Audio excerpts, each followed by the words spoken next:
Hi, this is Andrew Bridgewater from Larnaca in Cyprus, and welcome to my Top Tips webinar.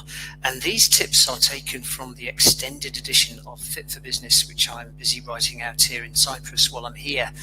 And I've taken the unusual step of putting the tips straight away on the first slide. And they need a little bit of explaining, so they won't necessarily jump out at you when you look at them there. But I'm going to go into each one and give you much more of an insight as to the power of each of these tips, such that they will really help you deal with stress and create a healthy work-life balance. But before I do that, I just want to give you a little bit of a backstory. And there's a very good reason why I'm delivering this webinar from Cyprus, because I'm sitting in a property that I bought in 2005 as a business decision, that once I'd bought it, the price of this property actually plummeted 25% in about 5 months. And from a position of having some equity in it, I found myself in a negative equity situation. It was very stressful, and I had a very severe case of buyer's remorse. Now that sounds quite funny and light-hearted now, and I can be light-hearted about it, but actually what happened is I had non-stop negative critical thinking for about 4 months, from December 2005 through to April 2006, when I was admitted to a psychiatric hospital. Now, I'm not proud of that. I'm not proud of the experience that took me there, but what I am proud of is what I've done with that experience since, because it was quite frankly the lowest point in my life. And I've only recently, in the last year or so, been willing to talk about it because I felt so humiliated and embarrassed by the experience. I was hospitalized for 5 weeks for my own safety, because I became what's called psychotic. I was so stressed and depressed, I actually imagined sights, sounds, tastes and smells that just weren't real. I'd lost contact with reality. I was admitted to a psychiatric hospital. I then spent 5 weeks there and 18 months subsequently on antidepressants. Now, during those 18 months, I put on a lot of weight, and that's a picture of me climbing a mountain in Ireland in the summer of 2007, 3.5 stone heavier than I am now. And those antidepressants, as I say, I was told to expect weight gain with them as one of the side effects. I remember thinking at the time, well, this isn't exactly great for creating positive mood, but I've got no other choice, so I'll go with it. But then I hit a realization point, and I've spoken many times about the moment that I made that decision. I was actually in a lift in London running a training course. I'd become a corporate trainer by this time, in an effort to get my finances on track. I'd taken a corporate job, and I took a look at myself in a mirror, a four-way mirror in an elevator as I was coming to the end of that course, and I looked like that. And it was quite shocking. So at that moment, I made a decision, root of the decision meaning to cut oneself off from any other possibility. And I decided that not only was I going to dump the weight and get healthy, I was actually going to come off the medication, because I was aware that it was having really unpleasant side effects, which I wasn't prepared to tolerate. And yet I was being told I would be on medication long term, possibly for the rest of my life. And what I came to understand has been literally life-changing, not just for me, but for many other people, because I researched everything that I could find about how to get healthy, about how to deal with stress, how to lose weight, and ended up writing a book on it fairly shortly after the transformation. I lost that weight, the 50 pounds, in about 6 months, having taken 18 months to put it on. But more importantly than that, I found myself enjoying youthful vitality and energy that I hadn't enjoyed since my mid-20s. And I was in my late 40s by this time. And in fact, now, even at the age of 56, I'm finding that I have so much energy and vitality, which I probably wouldn't have experienced had I not had that crash and burn. But more significantly than anything, what I discovered was a really powerful formula for dealing with stress and building resilience. And that's what I want to share with you in this session. So these are the 5 top tips. There's no such thing as a problem outside of your thinking. There's no such thing as a problem outside of your thinking. There's never really anything at stake. you have all the resilience you'll ever need. And then I want to share some really powerful, very recent information about exercise and its impact on brain health and resilience. And then finally, I'm going to talk about superfoods from resilience and dealing with stress. And then at the very end, I'll show you how you can work with me on a guaranteed results basis, which other people are doing at the moment and getting some amazing results from one-to-one coaching with me. So please do ask any questions as we go through the session. Just type them into the chat bar and I'll answer them as we go. So I want to frame the session, first of all, with some information and an approach to psychology. Back at the end of the Victorian era, the late 19th century, William James, who was often described as the father of modern psychology, said one day we will have principles in this field of psychology. We will have universal principles, rather like we have principles of gravity, we have principles of electricity. They operate whether we understand them or not. And this is what I've come to realize through what has become known as the 3 principles of mind, consciousness, and thought, which were originally exposed by a gentleman called Sydney Banks in the early 1970s. And these have made a massive difference to how I experience life.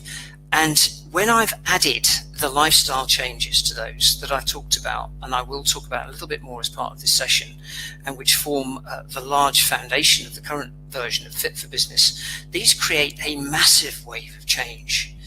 Because whether you realize it or not, stress is never ever coming from the circumstances and situations of our lives. So when I experienced massive stress in 2005 as what I thought was a crash in the Cyprus property market, and let's face it, there was a crash. 25% went off the value of properties in a very short space of time, and I was scared to death about it.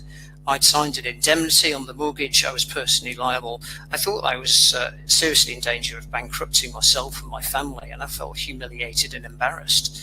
But what I've come to realize is that stress didn't come from those circumstances.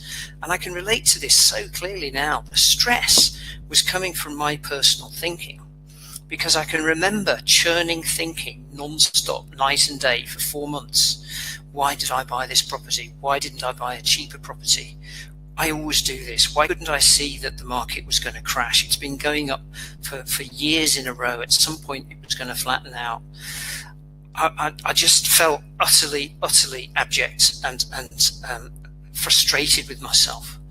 And what was going on there was that the universal consciousness was operating around me. It's a neutral thing, consciousness. But what happens is when we overlay it with negative thinking, we get this very powerful virtual reality forming, which literally looks extremely compelling. And let me give you a very simple metaphor. I was fortunate enough recently to go in a flight simulator. My partner very kindly paid for me to have this as a present. And I was sitting in this simulator, which actually used to be owned by Ryanair. It's very realistic. It's you just feel like you're in an aircraft cockpit.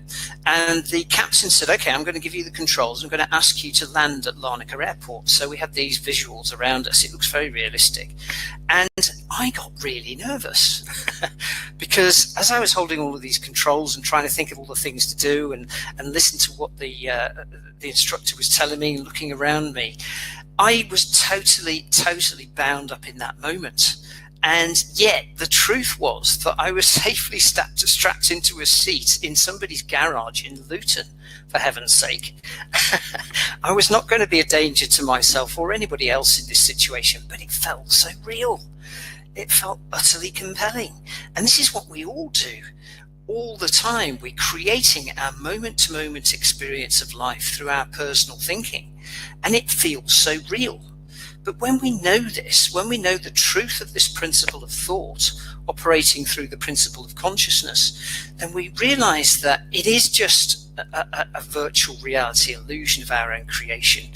And we don't have to get hooked. We don't have to feel in that vice-like grip of negative thinking, because literally I used to feel that I was a complete victim of my thoughts. That thoughts that came into my head just did what they did. Now, it's very difficult to change our thinking. Thoughts come and go. They're a little bit like the text at the bottom of the 24-hour news. They're there all the time. The point is that we can pay attention to them or not, act on them or not, and that gives us some tremendous freedom, tremendous self-will, if you like, in order to be able to live a much more peaceful life. And once I was able to disconnect from this seemingly endless stream of negative thinking, my life changed beyond all recognition. So I do urge you to look a bit more into the principles of mind, consciousness and thought. Google Sydney Banks, and I'm going to say a little bit more about the implications of those in the next tips. So one of the key tips that I want to share with you here is there's no such thing as a problem outside of your thinking. There's no such thing as a problem outside of your thinking. Now, what I a really serious problem in 2005 and 2006 was only a problem in my thinking.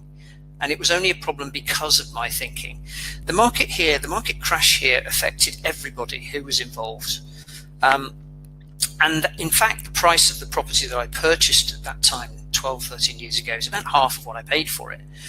But the fact is that I can sit out here, work out here, talk to you, help people based on that horrific experience that I had, but the learning that I have has been so profound. And that problem only existed in my thinking. And when you know this for sure, you can just let go of so much stress, because as I say, you know it's a virtual reality of your own creation. And the only times we suffer are when we believe our negative thoughts. The only times we suffer psychologically are when we believe our own negative thoughts. So there really is no such thing as a problem outside your own thinking. And I think one of the things that people realize as they get older, and particularly towards the twilight years of life, is that it really doesn't matter. None of it really matters. It's a profound awakening. Because really anything at stake. I thought there was. In 2005 and 2006, I thought I'd made the biggest mistake of my life. But what I've come to realize is that actually it was the biggest realization, the biggest asset that I could ever have found through that experience, no matter what the immediate financial implications were. Because what I've learned, what I've researched, what I've personally put into practice, what I've been able to help other people with has been so transformational that it just feels like a gift. And so often the gifts in life come wrapped up as unpleasantness. But who are we to know what the long-term implications of a situation are going to be? We don't have a crystal ball. We don't know. And what I've come to realize throughout life is that there's never really anything at stake. So that exam that you're sitting tomorrow, that interview that you've got, that difficult business meeting, that proposal, that presentation, that getting ready for this webinar, when I was feeling a little bit of butterflies, I have to admit, but there's never really anything at stake. And when again you truly realize that, life is far, far less stressful. And the third point from the three principles that I want to share with you is that you have all the resilience you'll ever need. You were born innately resilient. You were born with innate creativity, innate wisdom, innate mental health. Now, I was told for many years that I was broken. I was told that because I'd suffered stress, not just at that time in 2005, whenever life circumstances got really tough, I used to find myself in a hole psychologically. And I was told by well-meaning doctors, psychiatrists, and other professionals that I would be forever vulnerable to challenging, stressful life circumstances, which could throw me into another depression. Now, that was well-meaning advice, but it was actually totally unhelpful and also fundamentally untrue, because what I've learned has been the opposite. It's a little bit like having broken a bone. The bone is stronger for the place where the break occurred. And therefore, I want to beat away this myth that people who've had challenges in the area of depression, anxiety, or stress are vulnerable in future. I think it's incorrect and, as I say, unhelpful, because you do have all the resilience you'll ever need. But one of the key points that I want to mention here is that in order to have access to that resilience, you do need to look after yourself, both physically and psychologically. Because if you don't, you're going to find yourself with head full of cluttered thinking, unhelpful thinking, which blocks your natural resilience. It blocks your natural creativity. And these are the points that I want to share in the next part of the presentation, because I recently came across a very, very effective TED talk by a neuroscientist called Wendy Suzuki. And I urge you to Google this or search for this TED talk. It was only released about a week ago, so it's very current, but it's already got a very, very large number of views. Now, what this neuroscientist, Wendy Suzuki, has revealed through her research over many years is that exercise, and what I mean by that is getting your heart rate up for 30 minutes at least 4 times a week, and preferably daily, has a massive impact in terms of protecting your brain from incurable diseases such as Alzheimer's and dementia. Now, I don't know if it's just me, but I seem to be seeing so much more evidence of Alzheimer's, dementia, brain decline, cognitive functional problems in older age for people than ever existed before. Maybe they're being labelled differently, but I do think that there is an epidemic of brain diseases around, which could so easily people could so easily be protected by taking exercise. Now, I want to be clear here. What Wendy Suzuki is not saying is that if you've got a degenerative brain disease, you can reverse it through exercise. What she is saying is that regular exercise on the basis that I've described there helps protect your brain from incurable diseases, so you can hold those back for longer and may even never get them. And as I say, I urge you to listen to this presentation firsthand and really get the sense of what she's talking about here. It's incredibly powerful. Now, I talked quite a lot about exercise in the earlier editions of Fit for Business, but I didn't have this information to hand. And I think when we look at it in the context of psychological stress, this is so powerful. I mean, I talk a lot about the impact of healthy fats, things like omega-3, fish oils, evening primrose oil, on brain function and brain well-being in the earlier editions of the book, but I didn't have access to this information about how exercise helps protect your brain from incurable brain diseases. So please do pay attention to that and look it up and get the first-hand view. And then I've got some more information on superfoods. I did include a bit of information on superfoods in the earlier editions, but since then I've come across some great information on those 4 superfoods: asparagus, avocados, broccoli, and blueberries. Asparagus is actually very high in folic acid or vitamin B9, and no wonder it's prescribed or suggested for women in pregnancy, because it's a very important source of nutrients for brain development. And obviously that's very helpful for unborn children, because folic acid or vitamin B9 is, as I say, so crucial for healthy brain development. And it's also, asparagus is a very good source of vitamins A, C, and E, as well as being extremely nutritious, very tasty. It's a wonderful vegetable. Avocados, sometimes called God's butter, wonderful vegetables, and the thing is, they're very high in omega-3 fatty acids, which, talking about brain health, can really help you. They're also an excellent source of vitamins, especially B2, B6, vitamin C, and E. And a lot of people say, well, I don't really like the taste of avocado, it's a bit slimy and it's a bit bland. Well, try this. Drizzle some extra virgin olive oil over your avocado, and then grind some rock salt and grind some black pepper over your avocado, and eat it with oatcakes, and you've got a wonderfully nutritious snack or healthy lunch there. And I think you'll actually like the taste. I really love it. It's really gorgeous as a snack. I talked a lot about broccoli before, but I want to talk about it again, because actually It's a really, really valuable food. It's packed with fibre, again with folic acid for brain development, iron, calcium, and vitamins C and K. It's also a very nutrient-dense food, which we consume at a very low calorific cost. So effectively, it's almost a negative calorie food, if you like. It requires more calories to chew and ingest than it actually inputs into the system, but also having some really, really powerful health benefits. And then finally, in the superfoods area, I want to talk about blueberries. Very high in what we call phytonutrients, which are helpful in dealing with free radicals. In other words, they're very anti-aging, so can be very antioxidant in their effects. Blueberries also have an anti-inflammatory effect on brain and muscle tissue. So again, in the context of what we're talking about in exercise terms, blueberries can help to reduce the risk of degenerative conditions such as Alzheimer's disease and dementia.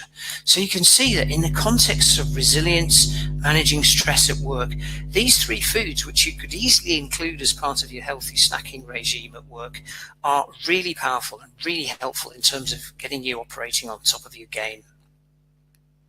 So that's a summary of the tips that I'm sharing. You'll find much more about those in the extended edition of Fit for Business. And just before I finish, I want to explain that I'm offering a very different approach to coaching recently. And I've come across it as a result of a conversation that I initially had with somebody who had spent literally £150,000 on coaching and hadn't got the results he wanted. John was still very stressed. He'd spent 40 years of his life experiencing depression, and really I realized that I had to do something different. I knew I could help him. So what I actually said was, look, John, let's take the money off the table. Let me coach you for 6 weeks in 6 intensive 30-minute sessions over Zoom.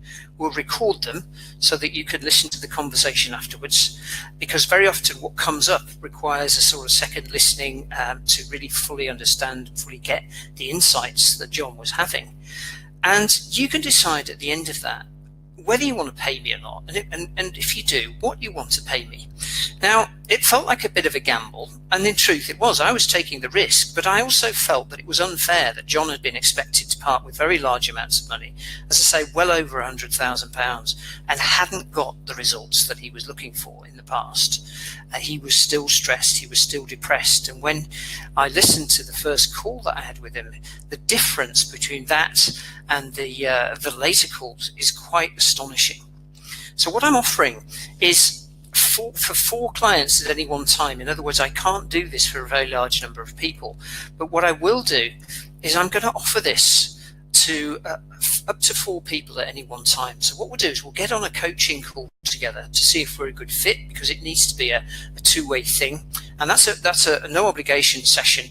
And then I'll offer you the opportunity, if I think we're a good fit and I can genuinely help you, I'm going to offer you these 6 intensive Zoom sessions of 30 minutes each, with recordings of all of the calls, which I'll send to you afterwards, and a lot of information to do to review, to listen to read in between the sessions. Now, I had a conversation, recorded that conversation. I've put it on SoundCloud, I've put it on LinkedIn, I've put it on Facebook today. He was very, very positive about the results that he got from working together. And he acknowledged and recognized that he's literally experiencing a different reality 6 weeks later from the one that he was experiencing when we first started talking. Now, I think one of the reasons was that John felt I could relate to his situation. He felt I understood where he was, and I did, because I've been there myself, as I've described to you. I know what depression feels like.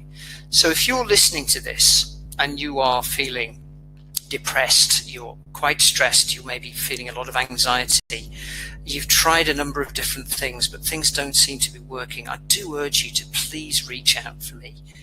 Go to andrewbridgewater.com/work-with-me and make contact with me through that link, and you'll be able to set up this chemistry call where we can get together and have a conversation. So at this point, what I'd like to do is just open up the session to questions. So if you've got a question, please type it in the chat bar and I'll answer it as best I can. In the meantime, as I say, you can go to andrewbridgewater.com/work-with-me, which will tell you exactly everything you need to know in order to be able to set up a conversation and decide whether we can work together. So I'm not seeing any questions coming in. I'll just leave it for a couple of minutes more.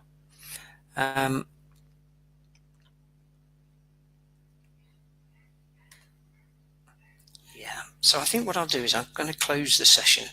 So if you have any questions having listened to this conversation live, or if you're listening to the recording or watching the recording on YouTube, please contact me, andrew@andrewbridgewater.com, with any questions or points or observations that you've got, or you can connect with me through that link there, andrewbridgewater.com/work-with-me. So thank you so much for your attention. I hope you found this helpful, and I look forward to speaking to you. Bye-bye.